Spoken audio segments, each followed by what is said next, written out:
upaya-upaya untuk merendahkan derajat para ulama. Digambarkan juga dengan film-film dengan pakaiannya ulama. Jadi orang akan terbaca, oh macam ni ya orang pakai serban ya. Oh macam ni orang pakai tasbih ya. Killing of character. Walaupun tidak dinafikan adanya orang-orang seperti itu. Ya. Banyak membludak. Memang ada orang kadang yang pakai serban yang tipu. Yang pakai serban main perempuan umpamanya.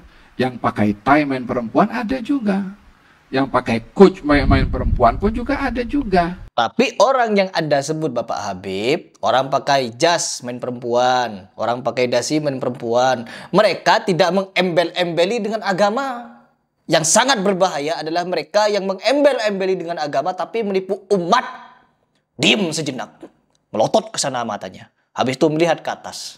Setelah itu merem lagi, lalu mengucapkan salam kepada Nabi Muhammad SAW. Assalamualaikum ayyuhan nabi wa rahmatullahi wa barakatuh. Dengan mengucapkan salam setelah melotot-melotot itu artinya memberikan sugesti kepada umat bahwa dia telah melihat Nabi Muhammad SAW hadir di majelisnya. Sontoloyo ini. Banyak orang-orang bersorban, mereka menjual agama dengan embel-embel barokah, keramat, kuburan keramat, Sontoloyo. Celup-celup, air berkah dicelup. Bahkan dijual. Hanya ada di golongan kalian, Pak Habib. Orang-orang sedemikian itu banyak sekali membodohi umat di Indonesia. Saya sangat geram di sini ya. Karena semakin banyak saya menasihati, mereka ini semakin banyak pula untuk memberikan counter dengan narasi-narasi bodoh mereka di media sosial. Bismillahirrahmanirrahim. Bismillahirrahmanirrahim. Bismillahirrahmanirrahim. Bismillahirrahmanirrahim. Setelah film Bid'ah di Malaysia yang tayang 10 episode ini tembus ditonton hampir 3 miliar, bukan juta ya. Padahal ada beberapa episode di situ. Tapi antusias orang untuk menonton film tersebut banyak. Ya meskipun saya di sini bukan ingin mengajak kalian nonton film ya, namun film itu cocok untuk ditonton oleh orang-orang awam yang ingin mengetahui aliran-aliran nyeleneh, sesat dan menyimpang. Terkhusus video itu sangat relate dengan apa yang terjadi di Indonesia. Terkhusus di beberapa adegan yang saya menyaksikan sendiri bahwa hal tersebut adalah suatu penyimpangan.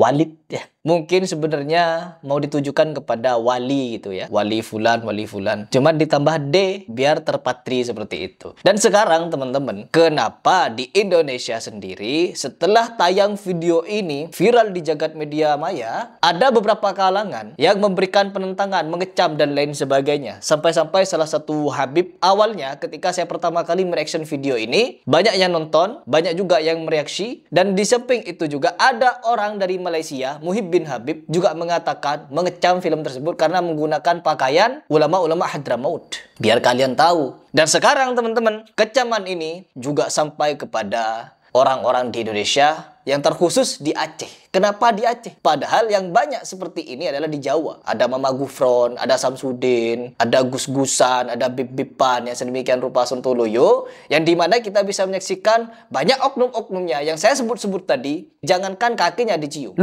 ludahnya Mama Gufron, oh banyak yang mau.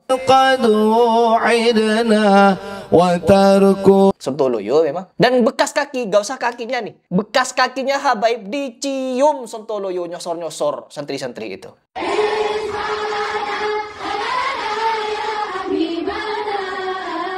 Bekas duduknya Habib Umar katanya, itu bekas duduknya Habib Umar dicium sama santri Sontoloyo lagi.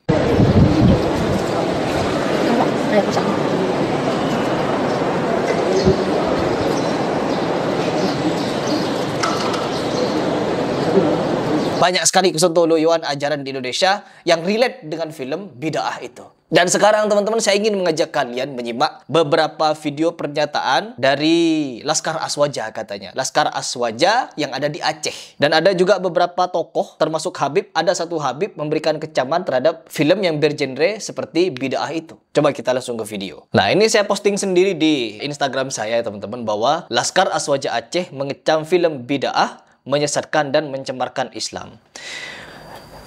Perhatikan baik-baik, film Bid'ah itu bukan mencemarkan Islam, bukan menista Islam, tapi itu mengedukasi umat Islam agar tidak terjerumus kepada aliran sesat sebagaimana ada di film itu. Sangat relate dengan apa yang ada di Indonesia. Saya kasih contoh satu video yang dimana di film Bid'ah itu ada satu sumur yang dimana sumur itu keramat dan mengandung barokah. Buang semua air di dalam ni. Aku tak nak. Kamu sembunyi takut pada Allah. Ha? atau nak taat pada perkara-perkara bid'ah ni. Ini bukan bid'ah. Minum air mandian manusia ni yang tak ada keberkatan langsung dalam ni. Kau cakap bukan bid'ah. Dalam Al-Quran pun tak mengajar semua benda ni. Rasulullah pun tak mengajar umat dia minum air mandian begini. Buang air. Kami mendapatkan berkat dari musyrik kami. Bukan orang sembarangan. Kalau kami tak taat pada musyrik kami, pada siapa kami nak taat? Kami apa buat syirik? Alhamdulillah. Rasulullah mengajar kita tentang syariat. Daripada syariat itu, kita mengenal hukum. Di dalam Al-Quran, tiada hukum dan syariat tentang air mandian manusia. Minum air kaki manusia itu membawa kepada keberkatan. Orang yang hanya beribadat dengan syariat, maka dia akan menyembah kekuasaan. Tapi tarikat, hakikat, makrifat tanpa syariat berarti sebuah kesombongan. Tanpa syariat, kita tak akan mengenal erti pengabdian kita sebagai hamba kepada Allah SWT. Ya, pada malam-malam tertentu, di waktu-waktu tertentu, meminum air sumur itu akan mendapatkan manfaat dan lain sebagainya. Bahkan bisa menyembuhkan sakit, pokoknya apalah begitu kurofatnya, dan ditentang dalam film itu. Dan akhirnya, saya mendapati satu video salah seorang habaib yang juga menjelaskan ada sumur yang bahkan sumur itu mengandung barokah dan bisa menyembuhkan berbagai macam penyakit. Bahkan orang gila pun mandi di sumur itu sembuh dari kegilaannya. Pertanyaan saya, kenapa seperti Wan Sehan, kenapa seperti Gus Ja'far dan beberapa wali-wali menjeduk lainnya yang terindikasi ODGJ, terindikasi katanya, memang ODGJ katanya. Kenapa mereka tidak dimandiin di situ agar waras kembali? Atau kumpulin orang-orang gila di rumah sakit jiwa, mandikan di situ biar waras semua, sembuh lagi. Pasti punya alibi mereka. Dan agar ini tidak menjadi fitnah, kita simak seperti apa gedabusan dari Habib ini yang menyatakan sumur itu mengandung barokah. Jadi kalau ada cerita-cerita sumur berkah, ya di sini. Di sini. Ya di sini. Ya di sini, teman-teman. Kejadian-kejadiannya itu di sini. Nah, kejadiannya itu di sini. Berarti memang ada sumur barokahnya ya. Boleh tanya orang-orang tua-tua yang dahulu itu. Dahulu. Kejadian habaib. Tuh, habaib. Pokoknya yang menemukan kekeramatan-kekeramatan Sontoloyo semacam ini adalah habaib. Disuruh mandi di tempat ini oleh Habib Soleh. Habib Soleh. Orang wali. Orang-orang mengatakan bahwa sumur obat ini bukan saya yang... Bukan dia, teman-teman. Saya ini cuma memberikan fasilitas kepada orang-orang yang menginginkan barokah. Oh, bagi siapapun yang menginginkan barokah dari sumur tersebut, silahkan temui beliau. Habib siapa ini? Ini teman-teman, Habib ini dulu saya pernah setuju dengan pendapatnya ketika dia memaparkan bahwa Habib Husain Ja'far Al-Haddar itu adalah Syiah. Dia memberikan data teman-teman bahwa Habib Ja'far itu adalah seorang Syiah. Dan saya pakai video itu untuk memberikan penekanan bahwa kita harus hati-hati kepada Husain Al-Haddar. Tapi sekarang teman-teman, baik Husain Al-Haddar ataupun golongan dia sendiri, Ba'alawi ini, ya begini, bahaya juga teman-teman. Bahaya semua pokoknya. Supaya sampean dapat barokah. Cerita-cerita sumur itu di sini. Ya. Yeah. Saya tanya langsung sama abah saya. Bahkan tidak jarang orang gila disuruh mandi di tempat itu langsung sembuh. Tuh, bahkan tidak jarang orang gila disuruh mandi di situ langsung sembuh. Semua orang-orang gila yang ada di rumah sakit jiwa, panggil.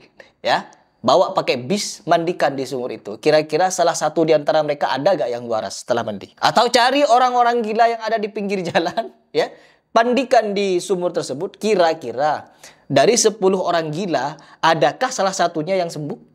Ketika diminta tes seperti ini, pasti mereka punya alibi macam-macam Sontoloyo. Karena memang untuk menutupi kebohongan, teman-teman. Untuk menutupi kesontoloyoan. Tidak jarang orang yang sakit, minum, mandi di sumur itu sembuh. Tuh, jadi perkara sumur, jadi perantara sumur itu menyembuhkan. Ini bahaya kesyirikan pula. Ketika ada orang, jangankan kepada sumur teman-teman, pada obat. Ya kalau saya tidak minum obat itu, saya pasti mati. Keyakinan seperti ini sudah mengarah pada kesyirikan. Tidak boleh. Karena apa? Segala sesuatu yang ada di dunia ini, entah itu obat, kesehatan, atau kecelakaan, kematian, dan lain sebagainya. Semua karena Allah. Ya, bukan karena obat. Bukan kita mati karena kecelakaan dan lain sebagainya. No. Semua sudah ditakdirkan oleh Allah Subhanahu wa taala. Dan ketika orang seperti ini mengiklankan sumur keramat, yang dimana barang siapa orang gila mandi di sumur itu, artinya sumur itu teman-teman sudah memberikan manfaat dan mudarat. Apakah ini bukan suatu penyimpangan di dalam akidah? Sehingga meyakini bahwa sumur itu mengandung manfaat dan mudarat? Ini sangat berbahaya teman-teman. Ketika keyakinan-keyakinan keramat seperti ini diajarkan oleh golongan-golongan Habib, lalu dipercaya oleh orang-orang awam, maka apa yang terjadi? Orang-orang awam akan berbondong-bondong mempercayai bahwa bahkan teman-teman dulu Di kampung saya ada orang meninggal yang kuburannya tumbuh jamur. Mungkin kalian juga tahu ya. Ada sebagian dari kalian penonton saya juga tahu dengan cerita ini. Kuburan tersebut ditumbuhi kolat ya. Apa namanya itu? Jamur. Akhirnya apa? Jamur itu disebutkan sebagai jamur keramat dan bisa menyembuhkan. Akhirnya dikarciskan. Orang berbondong-bondong ke situ untuk mengharap kesembuhan, untuk mengharap rezeki, untuk mengharap kemujuran dan lain sebagainya. Datang ke kuburan itu. Padahal Allah Subhanahu wa taala mengatakan, "Ud'uni astajib lakum." Mintalah kepada Allah, bukan kepada kolat, bukan kepada jamur itu. Di dalam sholat mereka kenceng-kencengan teriak, "Ihdinas siratal mustaqim, ihdinas siratal mustaqim. Iyyaka na'budu wa iyyaka nasta'in. Iyyaka na'budu wa iyyaka nasta'in. Iyyaka na'budu wa iyyaka nasta'in." Hanya kepada Engkaulah kami menyembah dan hanya kepada Engkaulah kami minta. Kemana ini? Pernyataan hanya kepadamu ini. Kenapa ketika ada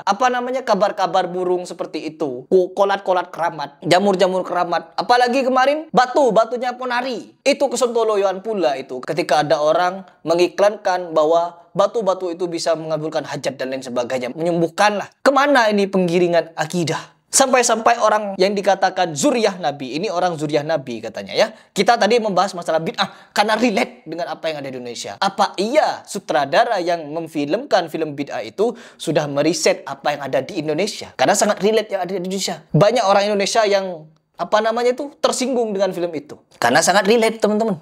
Ya, ini sebuktinya. Ada scene yang menceritakan tentang sumur keramat, bahwa di malam tertentu, di waktu tertentu akan ada banyak orang yang ke sana untuk mendapatkan barokah. Ternyata di Indonesia juga ada, dan yang menceritakan adalah habaib. Pantas saja ada beberapa habaib yang menolak tentang film bid'ah itu, ya. Bahkan sampai mengecam. Nanti di akhir video saya ingin menampilkan salah satu habib yang mengecam film tersebut. Kita selesaikan dulu ini, habib yang cerita sumur. Makanya kita gali sumur ini supaya sampai dapat barokah.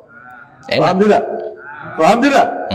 Jadi kalau ada cerita-cerita sumur itu di sini. Ya, jadi sumurnya itu di sini, di tempatnya Habib ini. Habib siapa ini?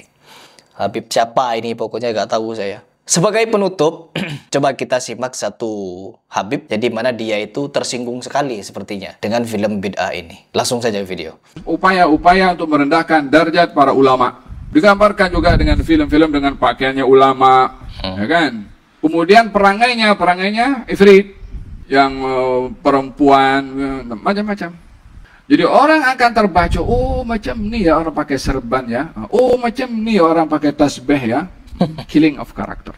Satu kekejaman yang terancang untuk menjauhkan orang Islam daripada orang-orang yang berilmu dan kadang-kadang yang diambil nasihat dan dakwahnya. Faham dong? Walaupun tidak dinafikan adanya orang-orang seperti itu. Ya. Banyak membludak.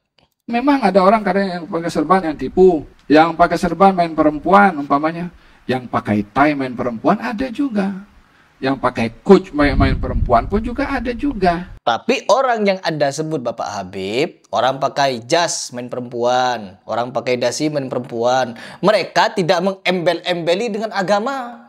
Yang sangat berbahaya adalah mereka yang mengembel-embeli dengan agama tapi menipu umat. Diam sejenak, melotot ke sana matanya. Habis itu melihat ke atas. Setelah itu merem lagi, lalu mengucapkan salam kepada Nabi Muhammad SAW. Apa namanya itu kalau bukan pembodohan? Dengan mengucapkan salam setelah melotot-melotot itu artinya memberikan sugesti kepada umat bahwa dia telah melihat Nabi Muhammad SAW hadir di majelisnya. Sontoloyo ini. Banyak orang-orang bersorban, mereka menjual agama dengan embel-embel barokah, keramat, kuburan keramat, sontoloyo. Celup-celup. Air berkah dicelup, bahkan dijual. Hanya ada di golongan kalian, Pak Habib. Orang-orang sedemikian itu banyak sekali membodohi umat di Indonesia. Saya sangat geram di sini ya. Karena semakin banyak saya menasihati, mereka ini semakin banyak pula untuk memberikan counter dengan narasi-narasi bodoh mereka di media sosial. Saya keras, di bagian seperti ini saya keras, agar kalian mikir. Dan saya tidak ada takut-takutnya. Saya gak punya rasa takut sama sekali. Gak ada. Siapapun kalian, apalagi orang-orang yang digadang-gadang sebagai wali, ketika baca Al-Quran, menjadi imam, seperti ini bacaannya. Bismillahirrahmanirrahim. Sabbih isma rabbikal a'la. Alladhi khalaqa fasawwa. Walladhi qaddara fahada. Walladhi akhraja mar'a. Melotot-melotot jago. Siapapun kalau hanya melotot-melotot acting seperti itu bisa melayang pakai tongkat. Dikira kita tidak tahu seperti apa triknya. Melayang pakai tongkat. Sampai berlutut orang di bawahnya begini. Dan tidak berhenti sampai di situ. Pengaguman berlebihan seperti ini hanya terjadi pada oknum-oknum habaib. Yang dimana mereka ini selalu menganggap nasabnya paling mulia di atas segalanya. Dan yang satu hal paling penting, kalau Anda menyebut orang-orang berdasi ada yang berzina, orang berjas ada yang berzina, nipu umat, korupsi dan lain sebagainya, itu tidak seberbahaya orang yang mendoktrin dengan agama tapi membodohi umat. Ya, dicamkan itu.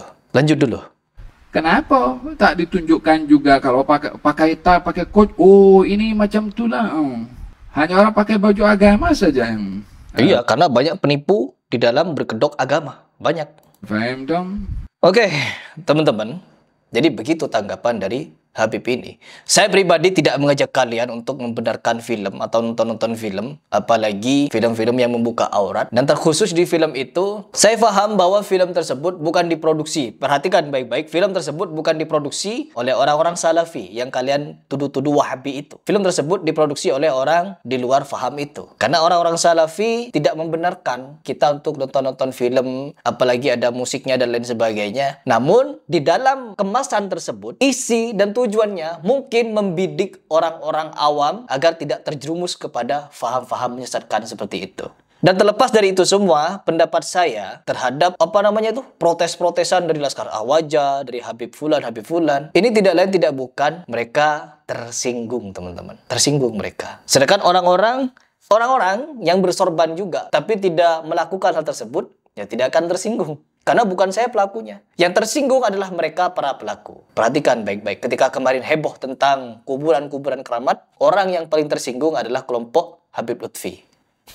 Karena golongan mereka yang kemarin sampai punya tim pencari kuburan keramat. Ngaku yang bertato-tato Sontoloyo itu, Hani Yahya Segap itu. Ngaku kalau dia tangan kanannya Habib Lutfi bin Yahya untuk mencari kuburan keramat. Dan pernyataan dia yang Sontoloyo lain apa? Yaitu mengatakan orang merampok, mencuri, maling itu lebih baik daripada orang yang meminta. Siapa yang bilang? Kata dia adalah Nabi Muhammad SAW. Ini penistaan kepada Nabi Muhammad SAW yang meridhoi pencurian daripada meminta. Bahlul. Banyak orang bahlul di kalangan habaib ini yang dimana dijadikan penceramah. Dan kita akan bahas orang-orang bahlul di kalangan habaib yang berceramah. Ya, mungkin itu jadi video ini. Biar kalian mikir dan kalian tahu betapa bobroknya orang-orang yang ada di Indonesia ini. Malah mengkeramatkan sumur, mengkeramatkan kuburan, mengkeramatkan kolat, mengkeramatkan batu, bahkan mengkeramatkan kaki Habib. Gila.